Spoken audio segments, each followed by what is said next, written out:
সমস্যা কি তোমার? আর তুমি এত মেয়ে মেয়ে মেয়ে করতেছো কেন? মেয়ে ছাড়া কি তোমার লাইফে কেউ নাই? হ্যাঁ, তোমার মেয়ে কই গেছে আমি জানি না। জানিস না তাই না?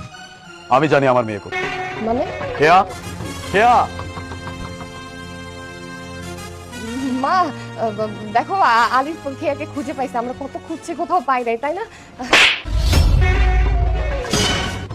বাবাজি দেখো, বারবার তুমি আমাদের সামনে আমার মেয়ের গায়ে হাত তুলছো। একবার মেনে নেওয়া যায়, কিন্তু বারবার মেনে নেওয়া যায় না। এটা কোন ধরনের আচরণ? তুমি বিদেশ থেকে এসেছো বলে এসে যে আমার মেয়ের গায়ে হাত তুলবে, এটা তো কোনো কথা ছিল না। চুপ! একটাও ফালতু কথা বলবেন না।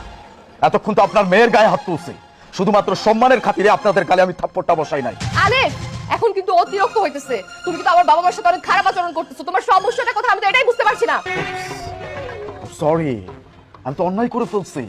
তোমার বাবা মার সাথে খারাপ আচরণ করছি, তোমার তো গায়ে লাগবেই তাই না?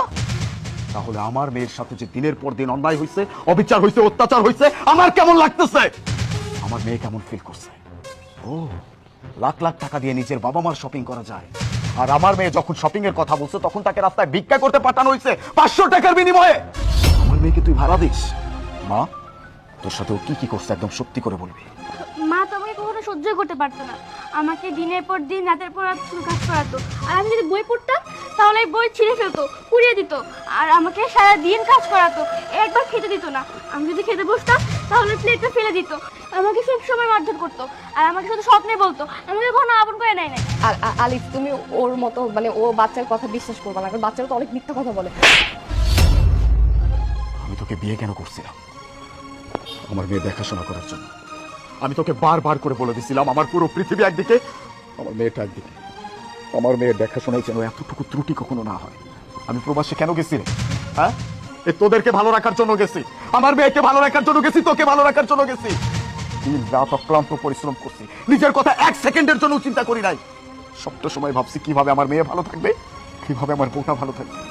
মাসের পর মাস টাকা ইনকাম করে আমি তোর কাছে পাঠাইছি। আমি তোকে শুধু এতটুকুই বলছি, আমার মেয়ের দেখাশোনায় যেন এতটুকু ত্রুটি না হয়। আমার মেয়ে যেটা চাই সেটা যেন ওর সামনে হাজির হয়ে যায়। যখনই তোর কাছে ফোন করে আমার মেয়ের কথা জিজ্ঞেস করছি, কোনো না কোনো এক্সকিউজ দিয়ে তুই পার পেয়ে গেছিস। আমি তাই তো বলি, আমার মেয়ের কি এতটুকু সময় হয় না আমার সাথে কথা বলার মতো? নাকি আমার মেয়ের ইচ্ছা জাগে না? আমার মেয়ের ইচ্ছা ঠিকই জাগে, কিন্তু তুই আমার মেয়েটাকে বাইরে বের করে দিছিস ভিক্ষা করার জন্য, 500 টাকা দিয়ে ভাড়া রাখছিস। এত বড় অত্যাচার আমার মেয়ের সাথে তুই কিভাবে করতে পারলি? তোর বিবেকে একটু বাধ্য না?